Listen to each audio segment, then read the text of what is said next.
لک الحمد یا اللہ الصلاۃ والسلام علیک یا رسول اللہ اما بعد۔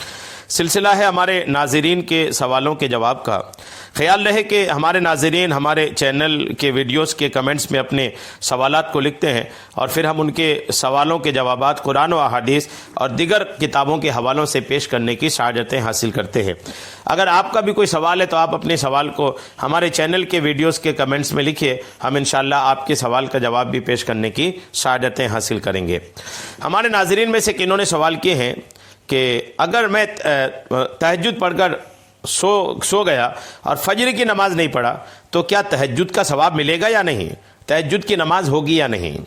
یہ ان کا سوال ہے کہ یہ تہجد کی نماز پڑھے رات کو اٹھ کر کے، اور پھر ہوا یہ کہ تہجد کے بعد یہ سوئے تو سوئے رہ گئے، فجر کی بھی نماز ان سے چھوٹ گئی۔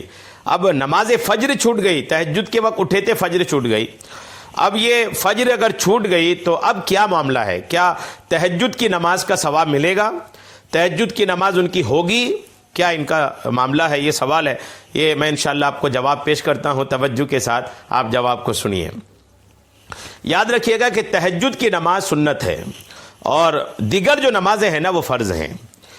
آپ نے سوال کیا ہے، یہ امید آپ کے سوال سے تو یہ لگ رہا ہے کہ آپ ہمیشہ ایسا نہیں کرتے، آپ ہمیشہ ایسا نہیں کرتے، تہجد میں اٹھنے والا بھلا فجر کیسے چھوڑے گا؟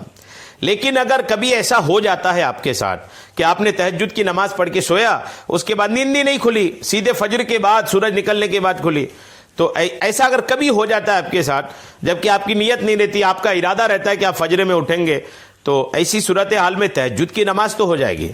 اور اللہ کی رحمت سے امید ہے کہ اللہ تبارک تعالیٰ نیکوکار کی نیکی کو ضائع نہیں کرتا۔ قرآن پاک میں کئی جگہ اللہ نے فرمایا، یعنی نیکیاں جو کرتے ہیں نا، اللہ تبارک و تعالیٰ نیکیاں کرنے والوں کو اس کا بدلہ، اس کا ثواب عطا فرماتا ہے۔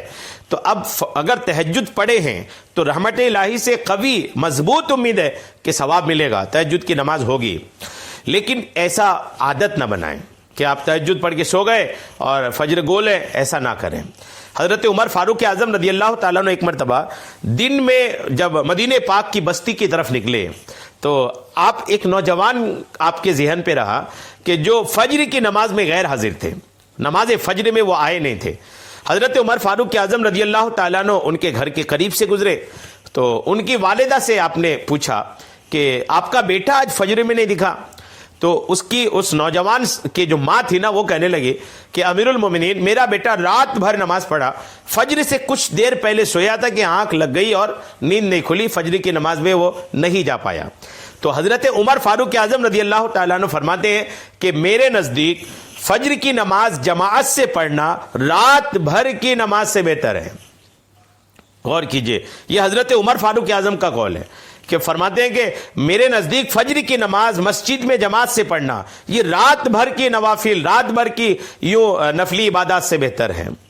تو آپ فجر کی نماز کی اہمیت سمجھیے، اگرچہ تہجد کی اپنی اہمیت ہے، فرض نمازوں کے بعد سب سے پہلا نمبر جس نماز کا ہے تو وہ تہجد کی نماز کا ہے، اہمیت ہے، لیکن فرائض کے بعد ہے، تو اس کو آپ عادت نہ بنائیں۔ کبھی اگر ایسا ہو جاتا ہے، اللہ نہ کرے ایسا ہو، موبائل ہے آپ کے ہاتھ میں، الارم لگا لیں اور کوشش کریں کہ تہجد کی نماز آخری وقت میں پڑھیں، کہ آپ تہجد کی نماز جب آخری وقت میں پڑھیں گے تو تہجد کے بعد فوراً آپ کو فجر کی نماز کا وقت مل جائے گا۔ تو آپ یوں کریں کہ تہجد بھی پڑھیں اور فجری بھی پڑھیں، آپ نیت یہ کریں، کوشش یہ کریں، امید ہے کہ آپ تہجد پڑھتے ہوں گے تو آپ کو پانچوں وقت کی نماز بھی پڑھتے ہوں گے، پانچوں وقت کی نماز اور مزید اگر تہجد آپ پڑھنے لگ جائے نا تو الحمدللہ وارے نیارے ہے، اللہ نے چاہا تو آپ کو برکتیں اس کی حاصل ہوں گی۔ بہرحال آپ کوشش کریں دونوں پڑھنے کی، لیکن کبھی اگر ایسا ہو جاتا ہے بالفرض کہ نیند نہیں کھلتی ہے، سویا ہوا آدمی تو مرفوع قلم ہوتا ہے، آدمی اگر نیند میں ہی ہے، ان کو پتہ ہی نہیں چلا کب اذان ہوئی، کب وقت گزرا، تب تو مرفوع قلم ہے، اس ایسے وقت کی تو نماز کی قضا کا گناہ بھی نہیں ہوتا کہ آدمی نیند میں ہی رہا۔ اب نیند کے آدمی کو کیا پتا کہ کب کیا ہوا، نیند کا آدمی جو سویا ہوا آدمی ہوتا ہے وہ مرفوع قلم ہوتا ہے۔ تو اب اس کا مطلب یہ نہیں کہ آپ بالکل نڈال ہو کے سو جائیں، کوشش بھی نہ کریں، ایسا نہیں ہے۔ آپ کوشش کریں، اٹھنے کی کوشش کریں، اٹھنے کی کوشش میں آپ کئی چیزیں کر سکتے ہیں، رات کو جلدی سو جائیں، موبائل کا الارم لگا لیں، اور پھر یہ کہ بلا وجہ کہیں جاگتے نہ پھریں۔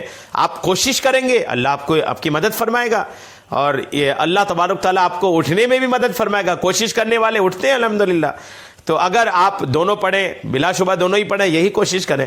کبھی کبھار اگر آپ کے ساتھ ایسا ہو جاتا ہے تو امید یہی ہے کہ آپ کی تہجد کی نماز تو ہو جائے گی اور اس کا ثواب بھی آپ کو الحمدللہ ملے گا. امید ہے کہ بات آپ کو سمجھ میں آ گئی ہوگی. اللہ تبارک تعالی ہم سب کو سننے سے کہیں زیادہ عمل کی توفیق عطا فرمائے. آمین بجاہ النبی الامین صلی اللہ تعالی علیہ وسلم.